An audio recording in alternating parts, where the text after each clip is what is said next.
Amerikalı insan hakları avukatı, ünlü film yıldızı George Clooney'nin eşi Bayan Emily Clooney, 15 Mayıs'ta Avustralya parlamentosunda Doğu Türkistan'da insanlık dışı zulüm gören Uygurlar hakkında ifade verip, Avustralya'nın Uygurlara karşı insan hakları ihlallerine yol açan şirketler ve Çinli yetkililere yönelik yaptırımları öngören kendi insan hakları yasasını meclisten geçirmesini talep etti. Söz konusu Uygur yasa tasarısının Çin hükümeti tarafından Doğu Türkistan'daki 1,5 milyon Uygur tutuklunun köle olarak kullanımda dahil olmak üzere insan hakları ihlallerine karışan tüm şirketleri hedeflemesi, Çinli yetkililere de caydırıcı yaptırımlar uygulanması gerektiğini savundu. Bilgilere göre Avustralya hükümetinin şu anda ABD örneği bir yol izlediği ve benzer bir yasa tasarısı üzerinde danışma yürütmeye başladığı ileri sürülüyor.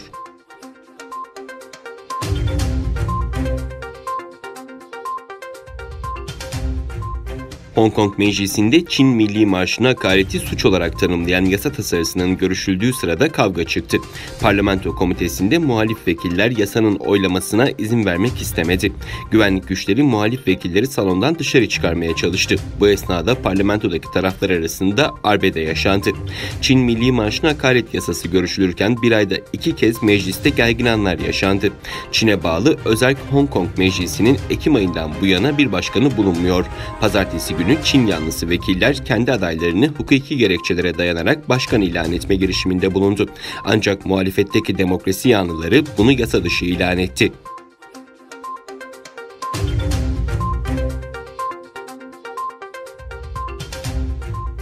Koronavirüs salgını ile ilgili bağımsız bir soruşturma başlatılması çağrısına destek veren 100 kadar ülkeye Rusya'da katıldı. Avrupa Birliği tarafından hazırlanan karar tasarısının Dünya Sağlık Örgütü'nün en üst düzey karar organı olan Dünya Sağlık Kurulu'nun bugün İsviçre'nin Cenevre kentinde düzenlenen yıllık toplantısına sunulması bekleniyor.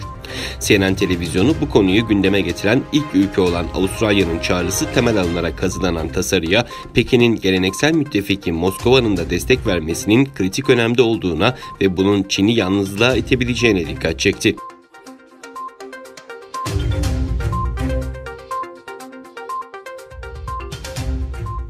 ABD Sağlık ve Sosyal Hizmetler Bakanı Alex Azar, Dünya Sağlık Örgütü'nün en üst karar alma organı olan ve bugün başlayan 73.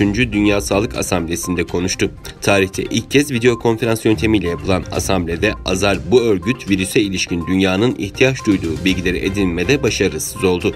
Bu başarısızlıkta pek çok can kaybına mal oldu dedi. Azar, Dünya Sağlık Örgütü'nün operasyonlarının şeffaf olması gerektiğini vurgulayarak Dünya Sağlık Örgütü'nün pandemideki sorumluluğunun tüm yönleriyle bağımsız bir şekilde incelenmesini içeren önergeyi desteklediklerini aktardı.